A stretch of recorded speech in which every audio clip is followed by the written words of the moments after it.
the bottom row, which is great runs, not a dynasty. The Raiders from the mid-'70s to the early '80s. Washington from the early '80s to '91. The Giants under Parcells, the Giants under Coughlin, and the Jim Kelly, Marv Levy, Buffalo Bills. What are those teams' resumes to get on here? Those Raiders teams made 3 Super Bowls, won them all, made another Final Four. The Stink was a part of some of these Washington teams, but the Joe Gibbs Washington teams made 4 Super Bowls, won 3, made another Final Four.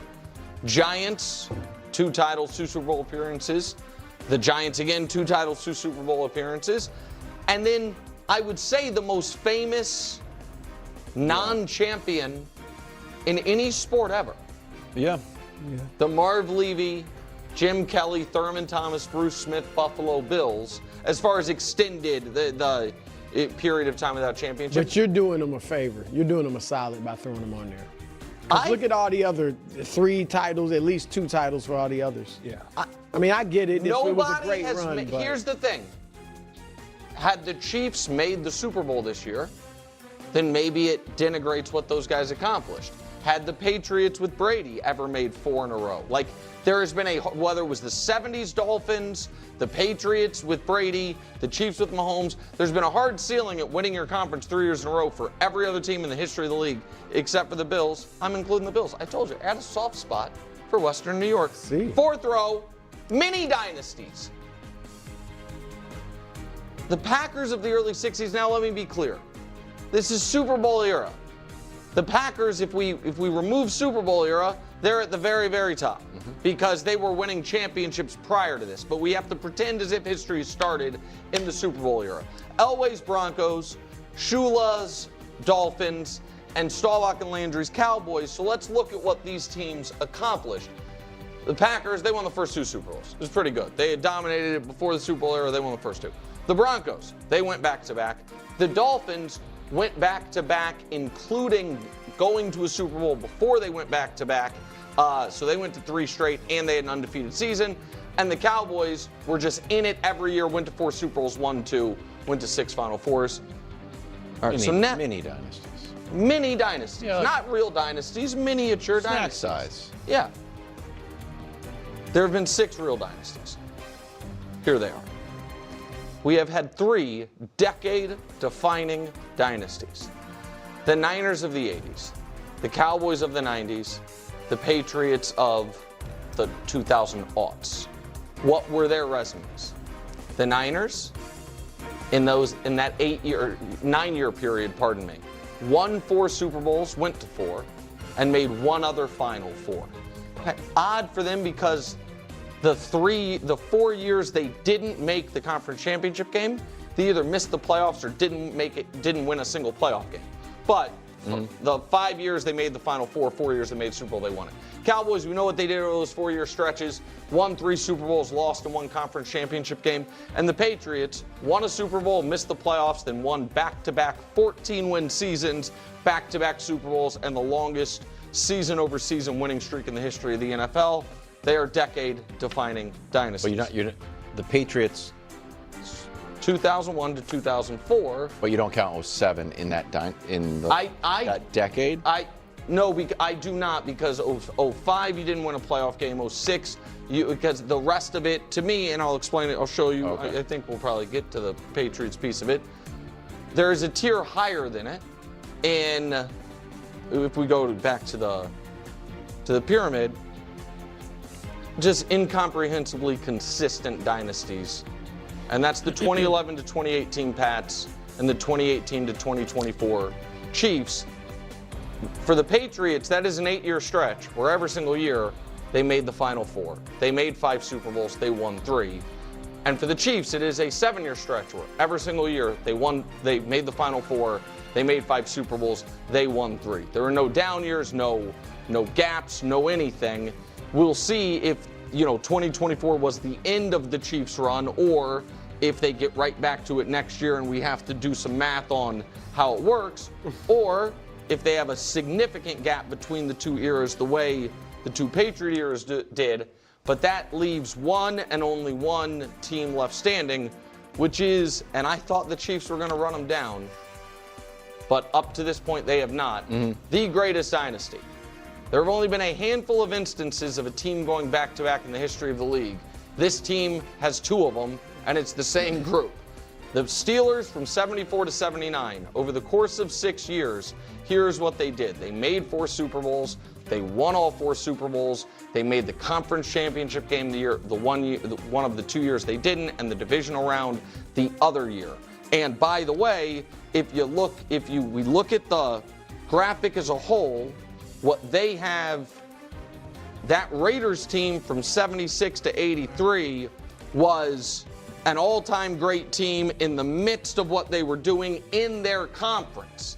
And they, and they were able to sustain that level of excellence and dominance. Despite that, that is, for my money. Yeah, first off, I want to ask you guys right off the top, how much do you care about this type of stuff?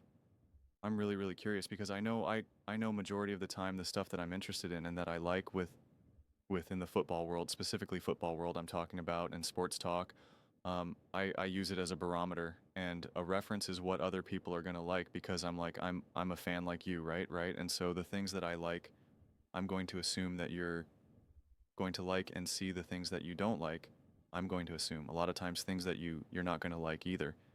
And of course there's going to be differences, right? I don't think everything that I love and enjoy, you are going to love and enjoy. But we're going to have way more similarities than differences in that regard.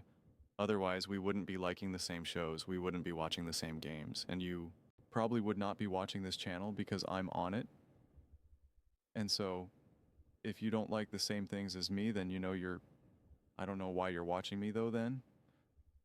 So that doesn't really make a whole lot of sense, and I'm just curious how you guys feel about the talk of dynasties. What do the 76 to 83 Raiders mean to you? I mean, seriously, what does that mean to you? What does the 1970 to 1977 Cowboys mean to you? I think Colin really had such an awesome take a couple years ago or whatever, where he just talked about that football really is all about just staying relevant, and that a lot of these other leagues, especially Major League Baseball, he's like, you can't watch a game without them bringing up Babe Ruth. That it's true. You really can't. You can't watch a single. My dad, he knows baseball better than any other person I've ever met. And honestly, he knows baseball better than anyone you see on TV. Like, that was a missed calling for him that he could have done. He could be doing what I'm doing, but with baseball, and he knows more about baseball than I'll know honestly about anything in my life. And like, I can't ever have a conversation with him without him bringing up, well, in 1927, and he like brings up like, whoever, and I'm just like, okay, but like what? It doesn't matter right now. It doesn't matter. It's 2026, okay? Not 1926. And football's just not like that. And I think it was a great take by Colin a couple years ago where he's like, I don't know how many passing yards Tom Brady has or how many passing touchdowns. He's like, that stuff doesn't matter. The numbers and the stats and the history matter so much more for baseball than it does, say, for football. And especially because I think majority of people who are on YouTube are going to be in their 20s to 30s and flirting with the F40s and whatnot. And again, I know I interact with people who are younger and who are in their 50s, 60s, and beyond. But I think the main core is going to be 20s to 30s or so. Most likely would be, my guess, anywhere between, I guess, like 18 and like 45 would probably be, that is like the meat and potatoes demographic of all this type of stuff. But I mean, the vast majority of people weren't truly watching, forming memories, and even knowing what they're actually watching if you were watching the Raiders in 1978.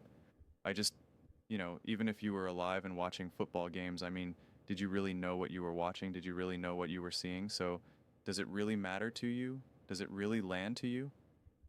I'm just curious, honestly, because it's like what we're going to debate, which dynasties and where they should be.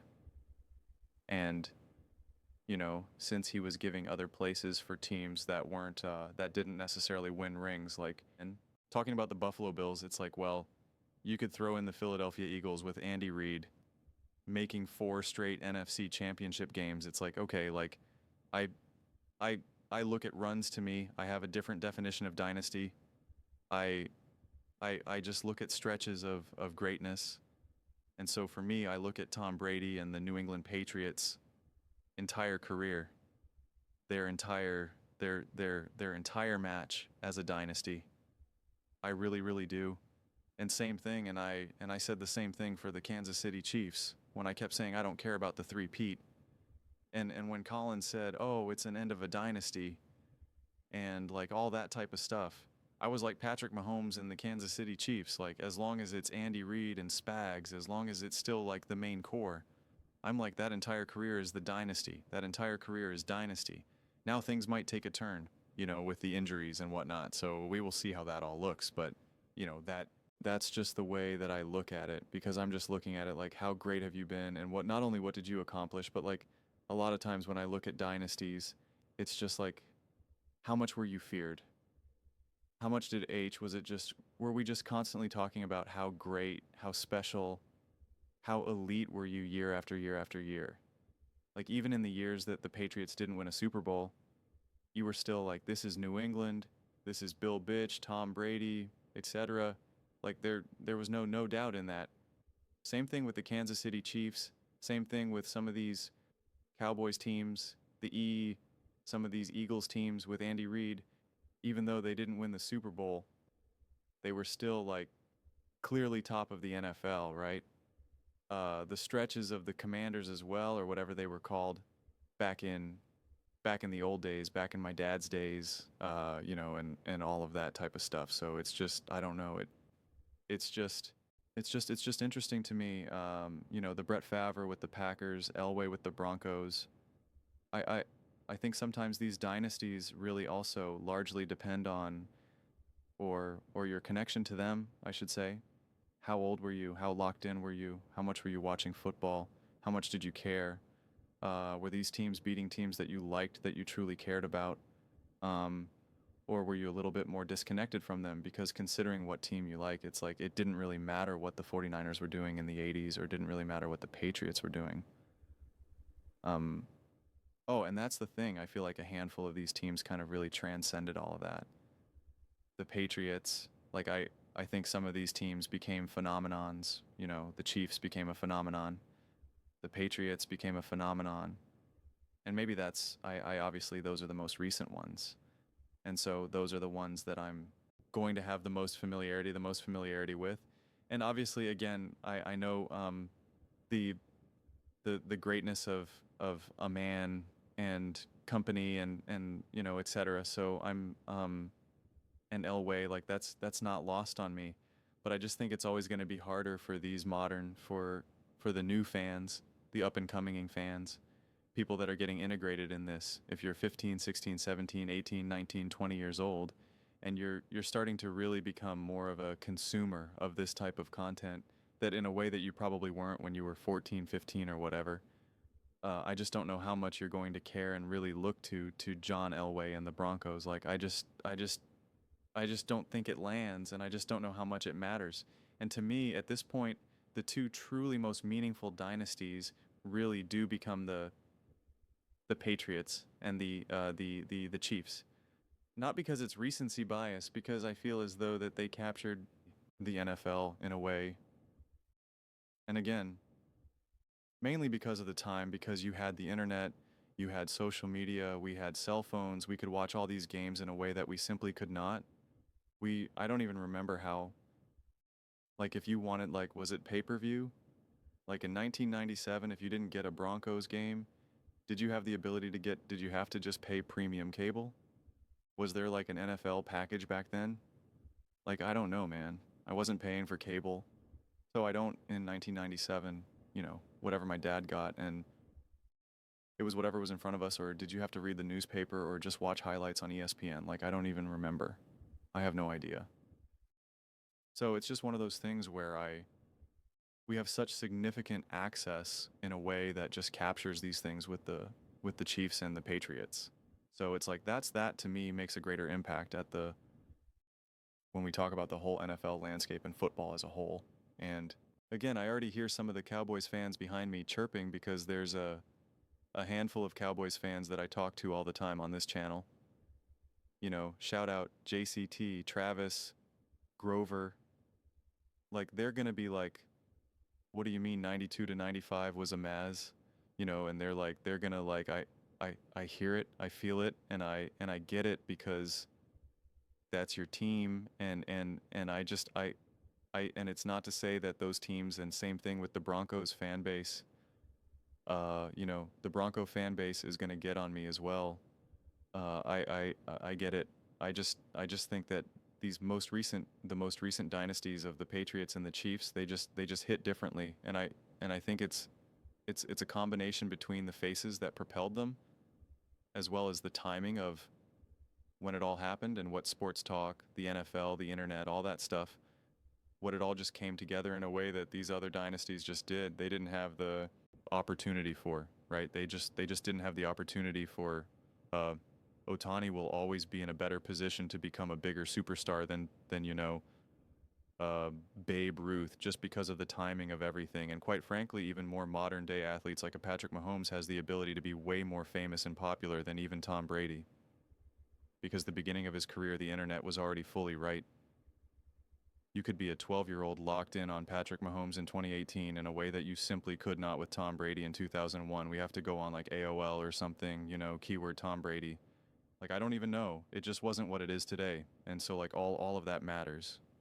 All of that matters.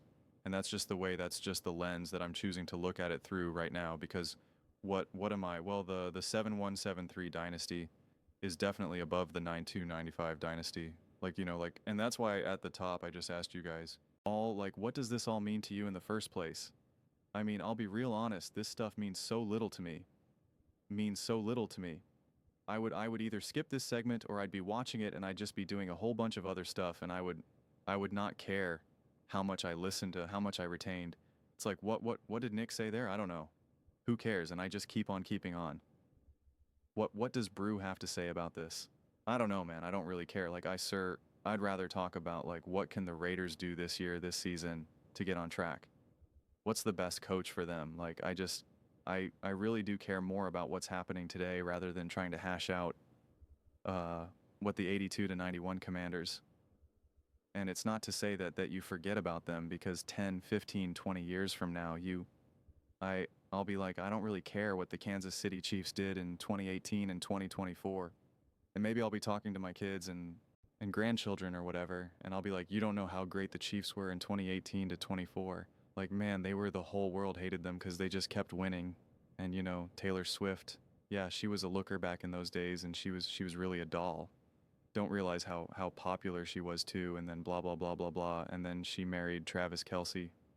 Yeah, they got a divorce, but, like, you know, like, I don't know, man, like, maybe that's what it will be. But, like, in a lot of ways,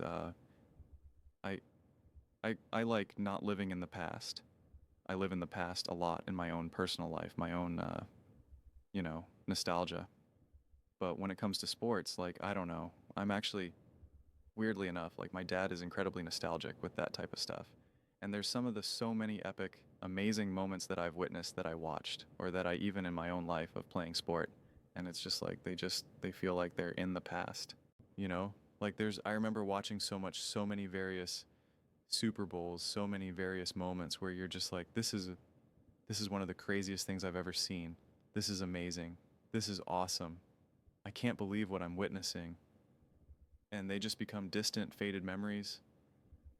And then you're on to the next incredibly exciting moment, right? That's why it feels like every year it's like, this is the throw in the history of the NFL. This is the game. One of you know, people are saying that the Seahawks-Rams game was one of the greatest games of all time. You know, one of the greatest playoff games of all time, and they compare it to the 13-second game and this and that. And even when we were watching that game, I was like, we're either going to watch an even crazier comeback than what we saw, you know, a crazier moment than we saw in the 13-second game, or the Seahawks are going to win, right? And it was just like, we're either going to witness like something even more insane than what we've already just witnessed, or the Seahawks are just going to win. And, you know, and now they're going to the Super Bowl, which is insane in its own right? Watching the Eagles absolutely annihilate the Chiefs was pretty mind-blowing. It was something that virtually nobody saw coming at all. The back and forth of the Chiefs and the Eagles, the overtime game with the 49ers and the Chiefs, the Bucks with Tom Brady was insane. The Giants taking down the undefeated Patriots, something nobody saw coming. Like there's just every year, at least every couple of years, we witness something that we're just like, this is pretty insane. This is pretty wild. And yeah, I find it really difficult to compare the modern era of football to things that happened in the 60s, the 70s, the 80s, the 90s, even the early 2000s. And that is what makes Tom Brady so unique, is that he was a part of essentially like 3 different NFL eras. You know, like he literally played in different sets of rules. Just look at the uniforms that he wore and the padding and the helmets. Just look at the physical style that Tom Brady wore. Very similar to LeBron, where we have footage of LeBron wearing baggy long shorts that feel like it's down to their ankles, and then the super high shorts that make it look like they're playing in like the 60s or whatever. You're like, whoa. You see some old, like, some of like stuff from LeBron early in his career, and you're like, wow, that was a style. You're like, that was, how did they play basketball in that much fabric? Like, I don't even understand, like, how do you even dribble between your legs? Like, what even is happening? And then, like, you had it get shorter and shorter and shorter, and even Steph, to a little bit degree, who obviously didn't play as far as LeBron, but then you got in the era where now also everyone's wearing the leggings and whatnot, which, like, you weren't wearing that type of stuff back then either. And so it's just, I don't know, it's a trip. It's a trip.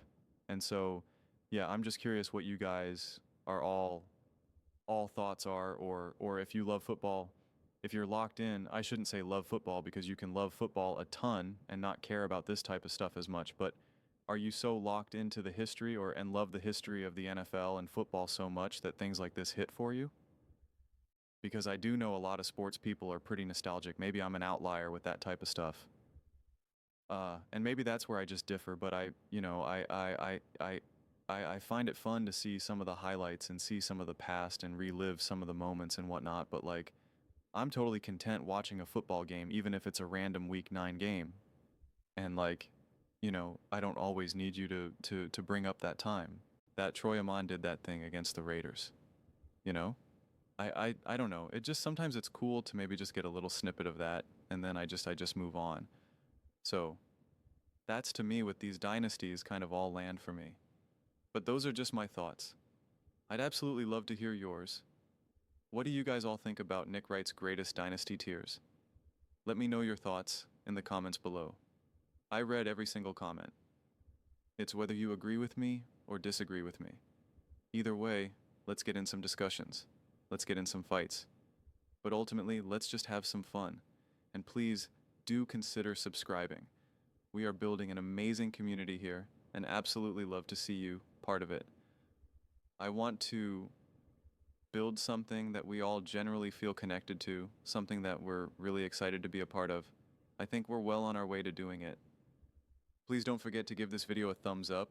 It really does help the visibility and the algorithm. Thank you so much.